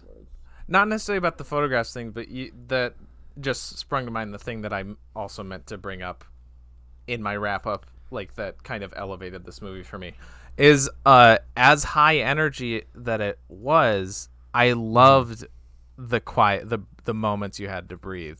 Like, actually, one of my favorite moments in the whole movie is when she's robbing the bank, and then the fucking Jack Quaid, Huey from The Boys, has to go downstairs to like get the leftover money. Yeah, and it's just her sitting up there with her dad, and they don't say anything to each other. That was one of my favorite scenes in the movie. I like. That's pretty good. So like I like those little like about that. quieter moments that I don't know, add a lot of character to the characters. Mm-hmm. That's interesting that you thought that's who he was. He reminded me of I don't know any of the SNL guys. Bill Hader. He kind of looked like Bill Hader to me. Okay. Yeah, I kind of see that too. Yeah. And the security guard to me, at least at first, like at the very beginning of the movie when he was like doing the voiceover or whatever. Uh-huh. Not at the end when he was like all like double chinny and shit, but he looked kind of like Jimmy Fallon to me. Guard. Not what I was expecting. Did you see that? I don't know, maybe I'm crazy. He reminded me of someone too, but I can't think of. I never could get the name down, but yeah. Made me think of the guy who played Peter Pettigrew in the Harry Potter movies. Kind of that. I got a little bit of him. Kind of had like Timothy that mousy Spall. face. Yeah. Pick to peck of pickled peppers. Yeah. Pick. Yeah. Speaking of taking it to the bank, Okay. All right. Well, let's be back. I'm thinking let's be back. I'm thinking we're back. Welcome back from the ad break. Yeah. Fuck. Don't you want to start a podcast with Anchor now? I'm under the influence too. Give me a break from that movie podcast. Advertise some shit to me. That first one, Anchor, that was, one was for free. This one's also on us, I think. Yeah, if you want to take butchered pictures that. of this one, you got to pay us. yeah, no free feet pics. Okay. Well, who wants to go? I saw Nick had a thing. I sort of have a thing I could talk about, but I don't need to. It's probably a good thing. I don't have anything to say. I mean, yeah. I don't know if this will turn into like a larger conversation, but we watched The French Dispatch last night, which is the new Wes Anderson movie. Have you seen it? Have either of you seen it? I haven't seen it. No. Is Wes Anderson the guy who did Grand Budapest Hotel? Yes. Yep. Sorry, Grand Budapest Hotel. Pest? I met some Hungarians over the summer. It's pronounced Budapest. Oh, Yeah. okay. Budapest is two cities. There's Buda and there's Pest. And then they come together and it's Budapest. And they mashed Weens, and then they were... But yeah, it's that guy. we watched it last night. I feel like it has almost everyone from Grand Budapest in it. Like, it's got... The cast is massive. There's so many people that just have, like, even, like, bit parts. Like, Jason Schwartzman's character maybe has, like, 2 or 3 lines of dialogue, and he's just in the background of a scene. So it's like all the you know, the regulars are there in some capacity.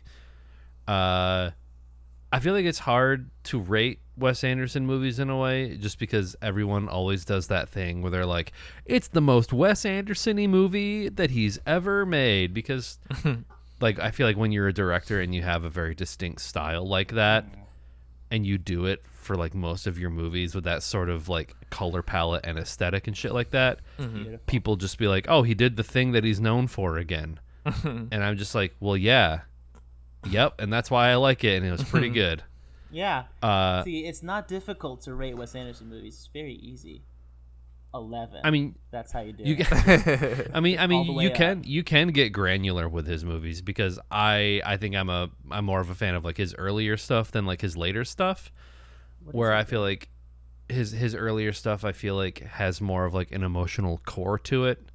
Yeah, like I stuff feel like that, Royal yeah. Tenenbaums or Life Aquatic, and I feel like Darjeeling, Rushmore. I feel like those movies. Rushmore is it's hard to say. I think that's my favorite, but yeah, like that Life Is Aquatic are so good. I think I've only seen Budapest. Hotel.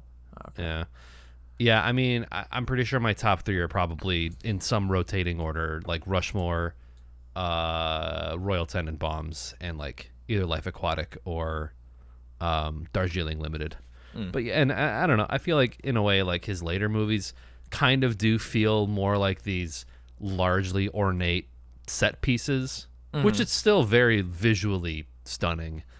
Grand Budapest, not Grand Budapest. Jesus, God damn it! You've said it so many times. It's in my head now. Grand Budapest Hotel. The French Dispatch, though, it's like 3 different stories that are featured in this newspaper. I know. So, like, the French Dispatch is like a newspaper run by Bill Murray, and these are like 3 separate stories that are basically so it's like a Pennsylvania newspaper. It's like a Pennsylvania newspaper, yeah. Bringing it back. But yeah, I think what I liked about it the most is, like, Adrian Brody is in it, and he's in it more than I feel like he's been in other movies. I mean, Darjeeling, he's like a main character, but his character in French Dispatch, it's very much in the same vein of Grand Budapest. Okay, where he's good. like the guy with, like, the huge hair. I love his character in yeah. Grand Budapest. He's very much that type of character in Sweet. the French Dispatch, and it's him and Benicio del Toro kind of like having this battle of wits, and it's pretty great. Okay, It's pretty great. Liev Schreiber is in it. Oh, In like the 3rd story, and I was like, cool. where have I seen that guy before? I was like, oh, that's the guy who did Everything Is Illuminated. Yeah.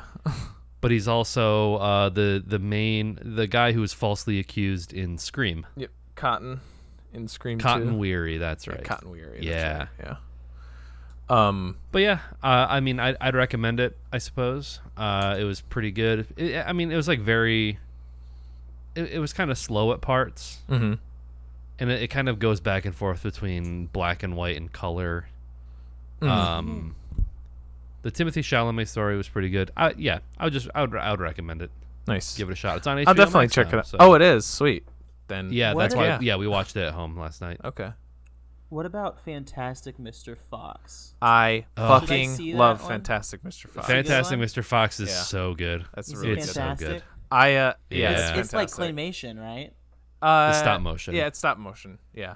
I mean, They're I guess you little, could say claymation. Fuzzy dolls. Excuse kinda. me. Yeah, but yeah, no, it's Yeah, fantastic. I would. And that's also Wes Anderson. Uh-huh. Mhm. He's done 2 animated movies, that and Isle of Dogs. I love dogs. Yeah. Yep. Yeah, I I love would. dogs. I would mostly agree, and like thinking of it in that sense, that is kind of a bummer. That like I don't know if we're ever gonna get like a Life Aquatic out of him again. Something so like, because he mostly just does like, I think it's more so that he just does comedies now more than Yeah. before he did like dramedies, and now they're especially like Grand Budapest Hotel. That's just a comedy. That movie's just. But Mhm. So yeah, it is a bummer, but I would, and for the most part, I would agree with you. But I think Budapest is probably in my top 3 of his.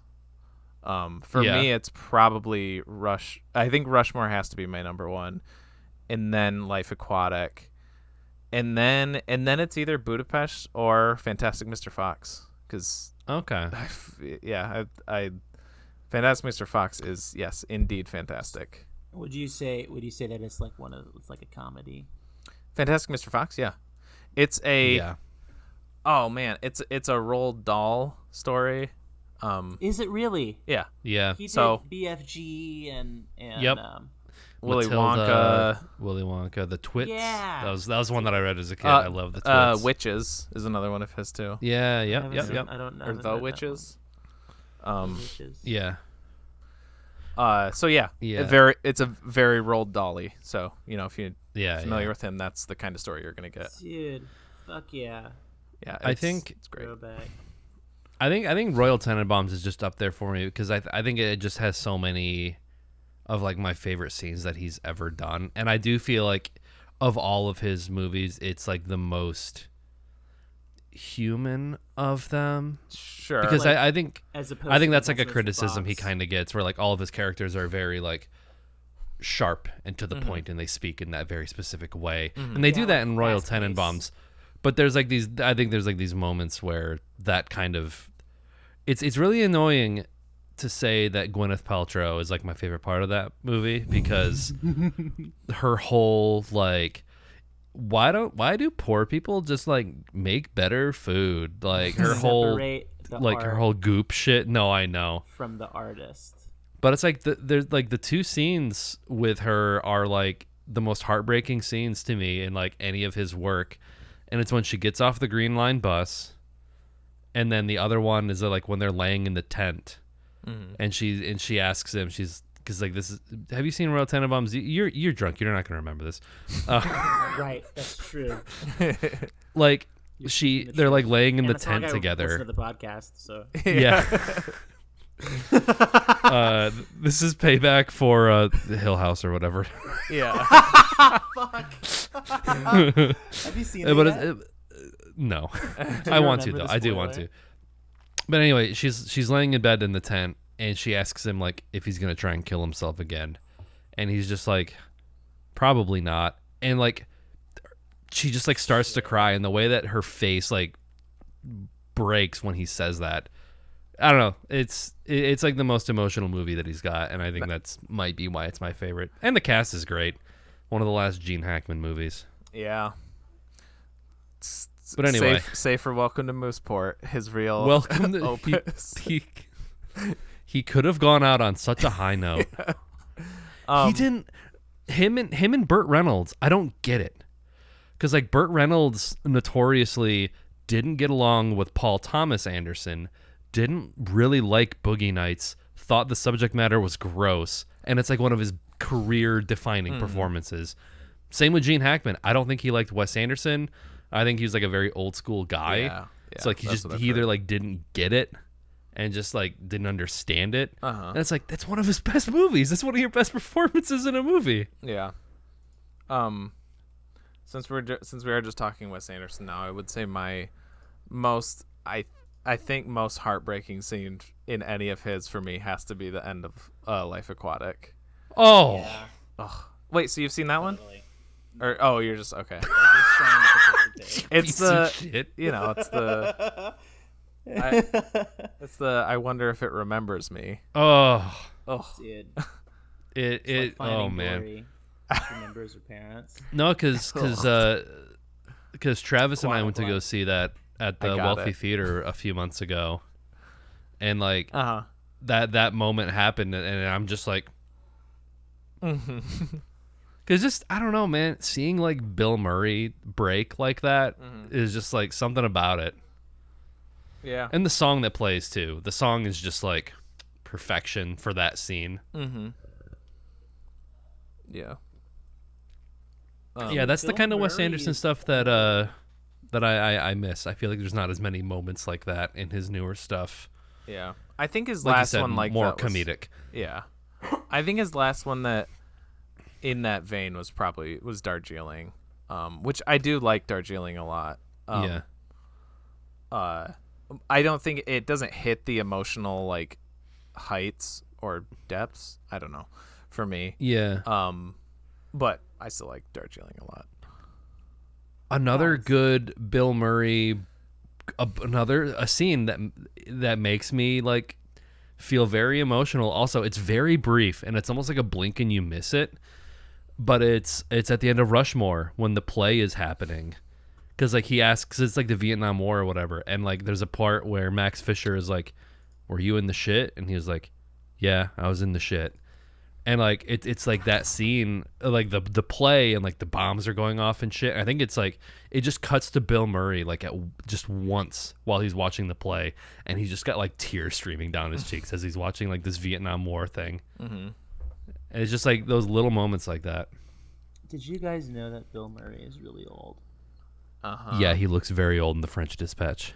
Okay, I haven't seen any of his recent movies apparently, because I just saw like he looks like death in his photo on his Wikipedia article. And that was, Oh, he's that only photo was taken 71. in 2018. He looked you can see Really? the liver spots all over him. Look at Google him right now and look at his Wikipedia article. He looks so, I think that like, could just be the harsh lighting. I don't know. He looks like a. and also, I actually- also the hair. His hair is a little wild, but like Yeah. I was expecting. I wasn't expect. What was it? What? Yeah, he old. He's in so many things. What was I expecting him to look like? I actually Sorry, I'm thought really that. hyper-focused on this. I thought he was like 80 or something. So. Yeah, I think after watching The French Dispatch, I was like, yeah, he's probably like 75 now. No, he's only 71. I mean, it's certainly up there, but He was he's in got- Osmosis he's got- Jones. He's the Yeah, he is. body. He's the he's the setting of Osmosis Jones. put Osmosis Jones in the cup. That- Oh my god, that I was- have not seen that movie in so long. Wait, that's a movie? I thought it was a TV show. Oh Or yeah, did they I did think do a of TV show. The movie. Yeah, no, Or was the TV show first? I'm pretty sure the fuck. movie was first. I forgot that there was a TV show. I never watched the TV show, so I don't know what that's like. But yeah, the movie he's like he's the person that they are like in and trying to save. Really, please put Osmosis Jones in the cup. I wrote it I down. know a lot of the time you like say you're gonna do it and then you don't do it. This needs to be one of the times where it actually happens. I do it. I've done it. Really want to watch Osmosis Jones. No now one's that I stopping have- you. Now that I have the I mean, that's true. opinion of cops that I do now. Do you want me to empty out this fucking pot and list To off find to show you that I have put every unless You told me Any- one time that any sometimes you legitimate- forget. You any told me one time legitimate- that sometimes you forget. but then you guys remind me and I do it. Okay. our boy Larry And Fishburne's in it. I wrote it down. It's at the bottom there. There's other notes on here, but I wrote it down. Larry. Larry Oh, Does he Fishburne's go by in Larry? it. Does he go by Larry? IRL. No. He did No. in Nightmare on Elm Street 3, and that's why we call him Larry. Were you on that one? Maybe not. I was. Yeah, and you he were. was in it, and he was the the The orderly, Yeah. And he's credited as Larry Fishburne, so ever since then, Is that's he what I really? call him. Yeah. Yeah. That's awesome. I'm gonna calm down for a second and let you guys continue. Okay. TJ, did you want to hit on your thing? I like this chaotic energy a little bit. Yeah. Sure. I've actually like come down on it a little bit because the last 2 episodes weren't as good, but it's still an interesting premise, and it still did make me laugh a lot. The show Murderville on Netflix. It's so the premise is that Will Arnett is this like police detective, Terry Seattle, like very stereotypical, like gruff, police detective guy. I think he's supposed to just be like your archetype, like, I've been working on the force a long time and I don't trust anybody, blah, blah, blah. And each episode, he is assigned a new partner for a new murder that just happened that they have to solve by the end of the episode. But like the hook or whatever is that each partner is a celebrity guest. So the first episode, it's Conan O'Brien. The second episode, I think it's Marshawn Lynch. Kumail Nanjiani is in one of I'm them. only doing this so I don't get fined. Huh? Wasn't that Marshawn Lynch who didn't do the post game interviews and he got fined and then he did it, and then the next interview he's like, I'm only here so I don't get fined, and that's how he answered every question. That's like a famous maybe thing. was that him? I Maybe. think that was him. Oh yeah, no, you're right. It is. So I don't get fined. But anyways, Yeah, it's Marshawn Lynch. anyways, the guests are like they're playing like Conan O'Brien is playing a character called Conan O'Brien, and he's like essentially himself, but he's not celebrity, talk show host Conan O'Brien. He's just a random dude named Conan O'Brien. I guess he's like Conan O'Brien if he wasn't a famous person, if he was Sure. trying, Yeah. and then Marshawn Lynch if he wasn't a football player, etc. Okay, sorry. So the hook is that the guests don't have a script. Like they don't know anything about like what's gonna happen or whatever. And then at the end of the episode, they have to like solve the murder basically. So like each episode, there's like they interview like 3 different suspects, and they're provided with clues at the top, and at the end they have to like deduce who it is. And I thought it was going to be really basic, but like it's actually like, oh, you do have to actually kind of think and pay attention to the clues that are presented, and they like do a rundown at the end, like this is why it was this person because they did this and this and this, and it's this is why it wasn't this person because of this. But also it's just most of it's pretty funny. I thought the last 2 episodes were like not as good. The ones that have, well, I don't even know if it's the ones that have comedians are better, because Marshawn Lynch's was like one of the better ones too, and he's not a comedian. It's just funny. It's just funny like seeing him like react to like you tell that they're purposely like setting up these scenes to make them laugh, or like to catch them off guard so that they have like genuine reactions to stuff. But they're trying to like the whole time the guests are trying to like remain in character, right? Like, oh no, I'm an assistant detective or whatever, but there's all this like dumb shit that's happening, like like in the first episode with Conan O'Brien, it's like the first scene where he comes into Will Arnett's office, and he's like you're the first partner I've had since Lori. And he's like, she was my we were brothers or whatever, she died 15 years ago.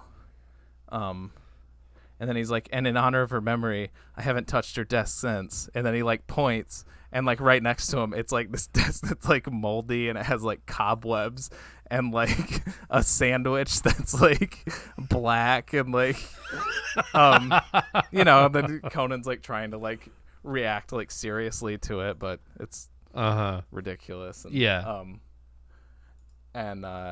So not much to say, but it's fun. It's a really easy watch. Most of it's pretty funny. If they do a second season, it's one of those that like if it doesn't come back, I'm okay, but if it comes back, I'm like, hey, cool, there it is, and then I know I'll just like pop it on and can probably like watch it in one sitting, because it's just super super light, super easy entertainment, digestible. Yeah. And then I guess quickly, I did watch something else yesterday that I didn't put in the Word doc, but that was cool enough to mention, I guess. I watched a documentary on Val Kilmer called Val. Oh, yeah. Did you post about something? Did someone someone commented on something? That might have been where it was on Letterboxd. Yeah, I saw someone talking about that. And it was really neat. He I don't know. I don't. It's not like I'm like a huge Val Kilmer fan, really, but I'd heard that basically this documentary was from.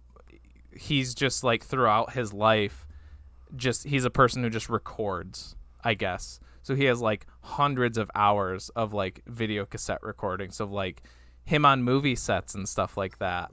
And he a few years ago he got diagnosed with throat cancer. Shit. So he talks in it, but he has like a hole in his throat and he has to like plug it, and it's like very like hard to understand him. So he actually has his son narrate it for him, like in his voice. Like he wrote all the words and stuff, so it's like his son is speaking for him in the first person, I guess. Yeah. And interesting.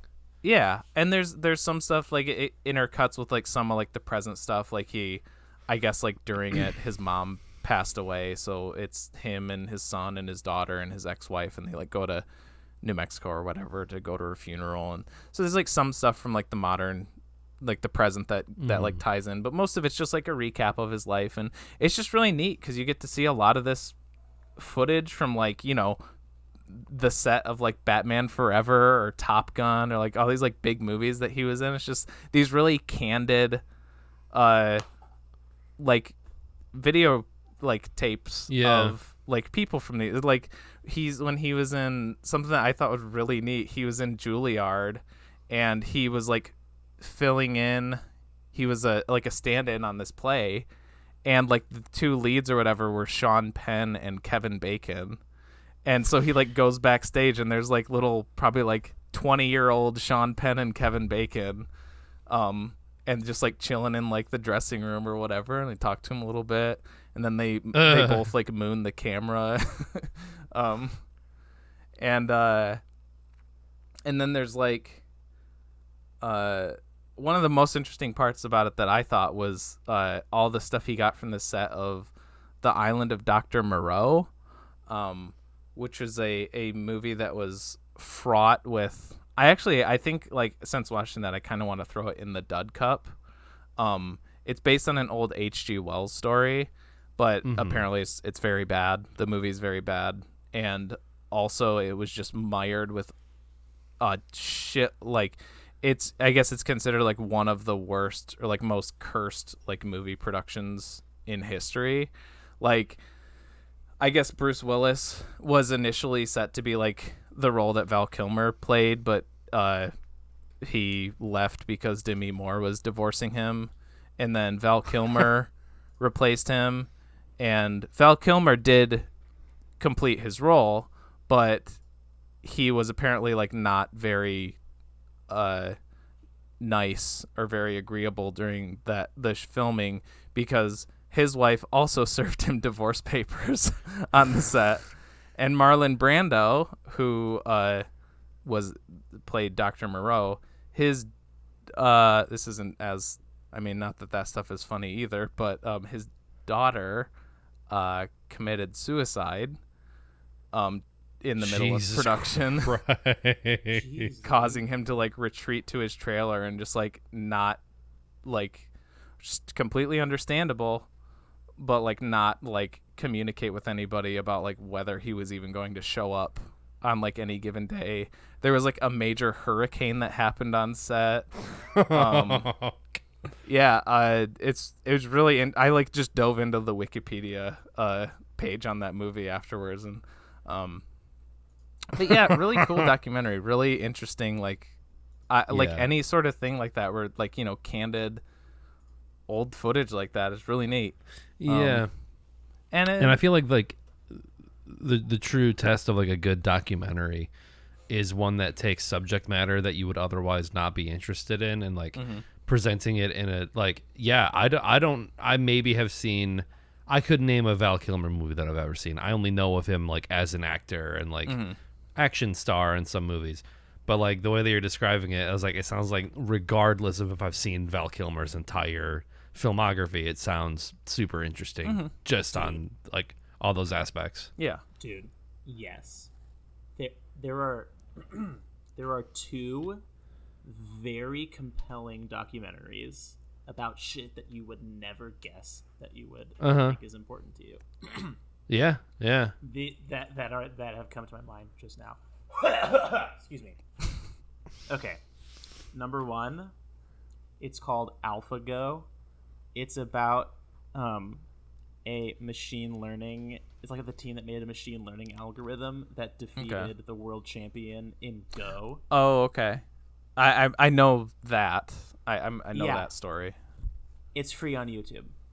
Nice. The second one, now this is even crazier. Okay, it's called The Short Game, and it's about the like junior professional golf associations. Like, I had a feeling that's what it was.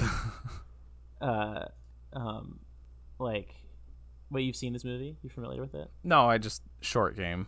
I was like, it's about golf, yeah, isn't it? That's a golf tournament. Yeah. It's about like a kids golf tournament. They're like 12, and they play like and they compete like at the like they compete with like everybody, like the best 12-year-old golfers in the world come to this golf tournament. And there's a documentary about it. And it's called Short Game, and it's on Netflix, and it's actually incredible. It's actually a really fucking good movie, and you're like, why would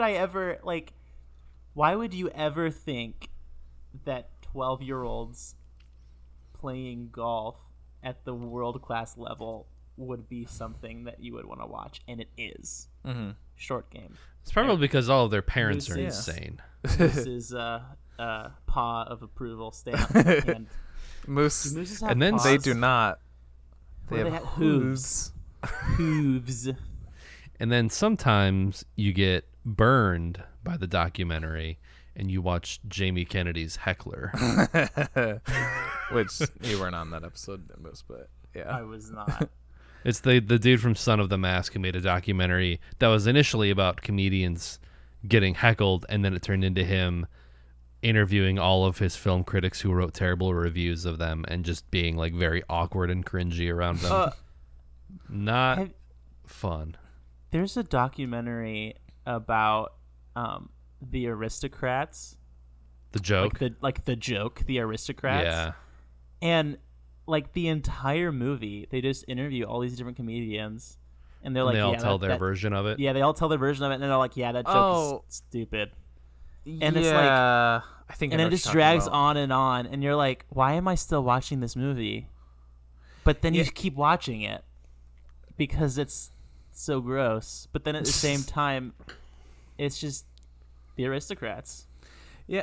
You know, as long as it's not like a Netflix documentary, I think I prefer documentaries that are just about very like specific or like niche subjects, or just things like big grand. not that there's nothing to like. Those are interesting. Like I do like watching stuff like I don't know, the 13th, I guess, is a good example about like the 13th Amendment and like the prison system in America. Sure. It's important. Like it's like an informative documentary, but the ones that I really like to watch are those ones that are just about like, you know, random American shit. movie or Yeah. God, I'm trying to think. Kind of in a similar vein to Val. I watched Listening to Kenny G recently. It was great. It's about the music. It's about Kenny G, the smooth jazz musician. Mm-hmm. It was great. I've never listened to Kenny G. I don't like know anything about him. I just heard that it was a good documentary, and it was really great. Or like another one that I love is called Tickled, but that one's fucking wild. That one's like a different story because it's fucking wild. It's about. I was gonna say, why does that sound familiar? But it was in your my countdown video. That's where I was like, where have I seen that? It basically this dude who writes. He's from New Zealand and he writes like he's very like a Louis Theroux, like he does subjects on like weird things. Weird Michigan, you know. I don't know, like here's a weird thing I discovered or whatever. And he finds out about this professional tickling federation or whatever. It's like tickling as like a professional sport, and just like throughout it, you gotta see them. Like I don't really want to say much, but it's fucking wild the shit that you find out in it. Like just the rabbit hole that he goes down, just trying to like get any like basically it just starts with him just like wanting to interview the people that run it, and then like he just can't find anybody. And he keeps getting like sidelined or like redirected, and like basically finding out that like half of these people don't even exist. What the fuck? Yeah, I have to watch this movie. It's wild and it's great. Yeah, like that's kind of what I mean. Like I love it. Personally, like personal enjoyment, I get a lot more out of that than like, you know, something that's trying to like make a message about corporate America. Yeah. It's like, you know what? I know corporate America sucks. Like, yeah, just I don't know about this niche thing. Yeah, I know corporate America sucks. I don't know about the Professional Tickling Association. So, oh man. All right, what's wait? I think I've seen that one. Tickled, and it's like it's like there's just like this one creepy guy who like runs the whole thing. Hey, I mean, spoilers. Maybe don't. Else. Yeah, I might actually watch this. That's what I was trying to avoid saying, but I mean that's not. I'm thinking about something else. That's not the whole thing, but I'm gonna message you. Well, while you're doing that, I don't know where we are in like the recording, but we're running a little. Yeah, what's the next? The next wreck. Yeah, it's hard to tell. We really should time it. I guess. This is what happens when we don't have Travis here to be on the clock. It's hard to tell when we do like the cold opens too, because we just kind of like ramble, and it's like, okay, how much of that is gonna be in, and then we don't actually start until we've been recording for like 20 minutes. Anyways, yeah. Speaking of, I almost cut our conversation, our post chat conversation short, like 30 minutes, because I had a perfect segue that was really hard to not go into, because our movie for next week, recommended by NSYNC's own Joey Fatone, is from 1971. Directed by Mel Stewart. It is Willy Wonka and the Chocolate Factory. Hey, that's one that I've seen and that I know that I like. Yeah, that has never happened before on this podcast. That's why that was a big reason I was like, we should definitely do these recommendations, because like you have these weirder like obscure foreign movies. Then I was like, but there's one movie that I'm sure everybody has seen. Yeah. That's awesome. And, nice. Willy Wonka. That's awesome. Did he say why he recommended it? I think I just asked him. Well, I basically what I say to like anytime we have guests on or whatever, it's just like a movie that you'd like to talk about, and he just said that I think he just said that it's one that he could watch, like throw on anytime and have a good time, and I think he just like it was like a perfect example of like how much of a comedic genius Gene Wilder was. We should watch the Gene Wilder movie and then just tell Travis that we're watching the Johnny Depp one. And then make Travis watch the Johnny Depp one. And so that way next week he had to sit through it and the rest of us are having a good time having seen it. Yeah. That's what you get for missing 3 episodes, bitch. Yeah. And it's speaking of this and Comic-Con, Nick, I'm pretty sure that was one that you were at when we like unintentionally met Mike TV. Do you remember that? Yeah. He was just at a booth by himself. Yeah. Mike TV from this movie, Moose. This movie? Yeah. Yeah. He was like How at a booth. How old is he? I mean, this was 10 years ago. He was probably like in his 40s. I would assume this is 71. He's probably like 10ish. So yeah. He's 40s, 50s. I mean, now he's like 50s, 60s probably. But yeah, he was just hanging out at a booth. There was nobody in the line, and we were just like, we weren't like right up by his booth, but he just like started talking to us. It was very weird. Because like we didn't want, we like did not intend, and we didn't have like the money for like an autograph or a bit or any of that stuff. So we just had to be like, sorry. Was it because we were talking about Roald Dahl earlier? Is that the connection? Yeah, and we even mentioned Willy Wonka and the Chocolate Factory. Whoa. Yeah. The self-restraint to just be able to, you know what? We should just like edit the pod, just like cut out. Yeah, wait. I'll be like, minutes. I need to go into my like my headspace where I'm having a conversation with you guys in bed, and then it comes back. And I'm like no, and then we rewind the time back. Oh, I see what you're doing. Oh, okay. I was like, hey, maybe in the other timeline where we did this episode, I didn't know that was reciprocated. In the other timeline when we did this episode, that transition was perfect. Yeah. Yeah. And we didn't have to question our lengthy episode. But we live in the shitty timeline. Hey, if you're living in that shitty timeline and you want to listen to us on other platforms, we are on Apple Podcasts. We're on Spotify. We're on 6 other ones. Podbean. At least. Podbean. Stitcher. And maybe wherever that's you get your podcasts near you. Because of that, that's kind of what I'm getting out of Run Lola Run is like you can think that it's going to end the happy way, but the real reality is probably like one of the ones where they die. That's the yeah. I'm like when I go to sleep tonight, I'm just gonna be like thinking up like other realities that like we didn't see. like one where instead of going to the casino, she goes like and robs a church or something, and it's like they're all putting money in the offering plate, and then she just like takes the offering plate and runs, or the one where like he robs the okay, this is the last one. The bank, not the bank, the Aldi, the like grocery store. I know what you're talking about. The grocery store. That's what. Yes. He goes in and then he like slips like on a banana peel like in the cartoon. And then the old security guy walks up and he tries to and he's like and then Manny's like your guns on safety, and then he's like boom boom boom, and then he shoots the old guy, and then he gets back up and then he resumes robbing the grocery store. If you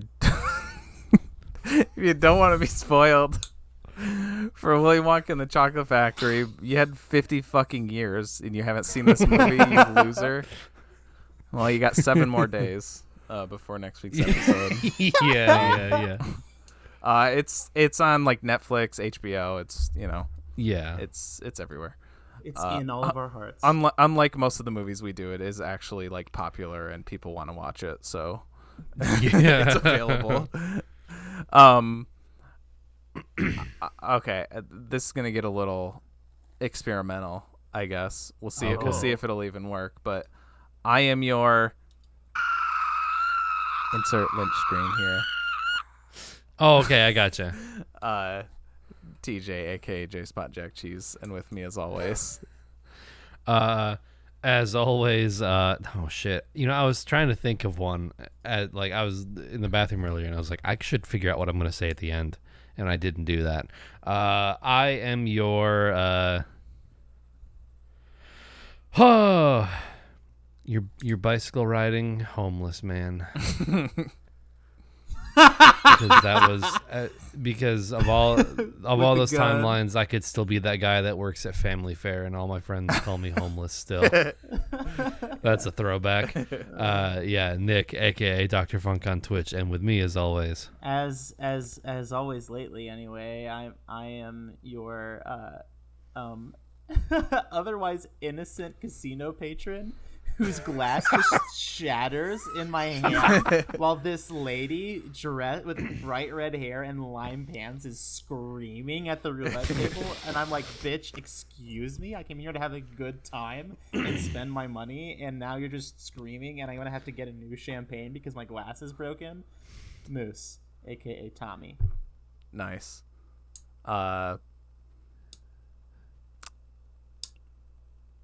I think we should just. Run. I think we should just end it there. Yeah. I think we should just end it. Fuck you, Craig. Get out of here. Oh, I'm gonna stop my recording.